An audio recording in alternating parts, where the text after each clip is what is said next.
अखिलेश यादव को झटका लगेगा? सपा का साथ क्या छोड़ देंगी बागी पूजा पाल? यूपी की सियासत में सबसे बड़ी खबर दोस्तों। जी दोस्तों, समाजवादी पार्टी की बागी विधायक पूजा पाल एक बार फिर से सुर्खियों में है। वजह और कोई नहीं, बहुत कुछ है।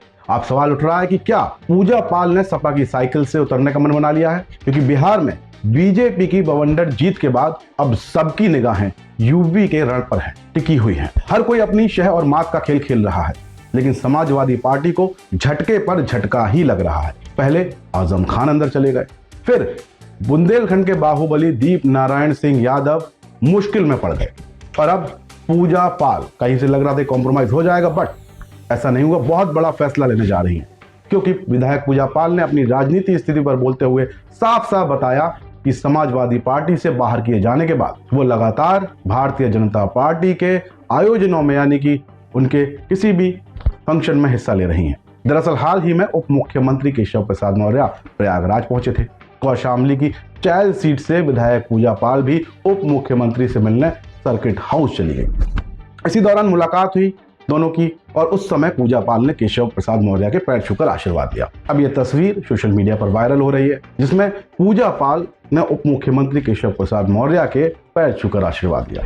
लोग जानना चाह रहे हैं कि क्या कुछ पक रहा है। साथ ही उनको अपना गार्जियन भी वो बता रही हैं। पूजा पाल ने कहा है कि मैं कहां से चुनाव लड़ूंगी और कहां से नहीं, इसका निर्णय नेतृत्व लेगा, लेकिन 18 साल की लड़ाई में बीजेपी ने हमें न्याय दिलाया। तो साफ है, न्याय की बात चल रही है।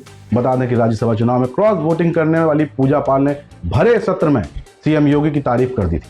पूजा पाल ने भरे सदन में मुख्यमंत्री योगी आदित्यनाथ की तारीफ क्या की, उनको बड़ा भारी पड़ा। इसके बाद समाजवादी पार्टी ने उनको पार्टी से बाहर का रास्ता दिखा दिया। वो इस समय कौशाम्बी की चैल सीट से विधायक हैं दोस्तों। गौरतलब है कि पूजा पाल उस वक्त सुर्खियों में आई थी जब 25 जनवरी 2025 को शादी के महज 9 दिनों बाद उनके पति बीएसपी विधायक राजू पाल की जान ले ली गई। इसके बाद उन्होंने अतीक अहमद की राजनीतिक वर्चस्व को चुनौती दी।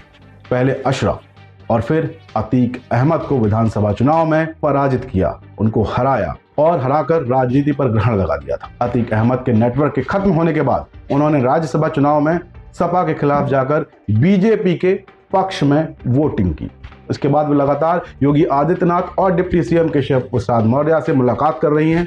समाजवादी पार्टी से निकालने के बाद तो वो खुलकर बीजेपी के नेताओं के साथ मंच साझा कर रही हैं। खुला ऐलान जंग, और पार्टी प्रत्याशियों के लिए प्रचार भी कर रही हैं।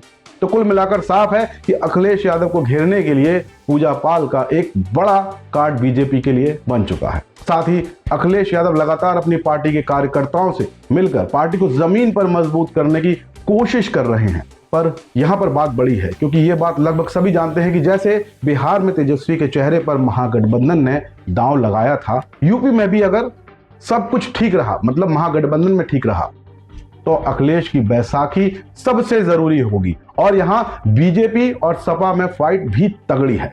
एक तरफ बाबा बुलडोजर हैं, तो दूसरी तरफ अखिलेश के तुरुप के इक्के, जो लगातार एक एक करके बिखरते जा रहे हैं। अब देखना होगा कि आने वाले वक्त में यूपी का किंग कौन बनता है, जनता किसको सिरमौर बनाती है, कौन जनता का किंग होगा, कौन यूपी का सीएम होगा 2027। तो गिनती और अपने कमेंट शुरू कर दीजिए कि आप किसको यूपी का सीएम अगला देखना चाहते हो 2027 में। आप किसे चाहते हैं, कौन यूपी की मुख्यमंत्री की कुर्सी पर बैठे, कौन यूपी पर राज करे और जनता का साथ, जनता के लिए काम करे।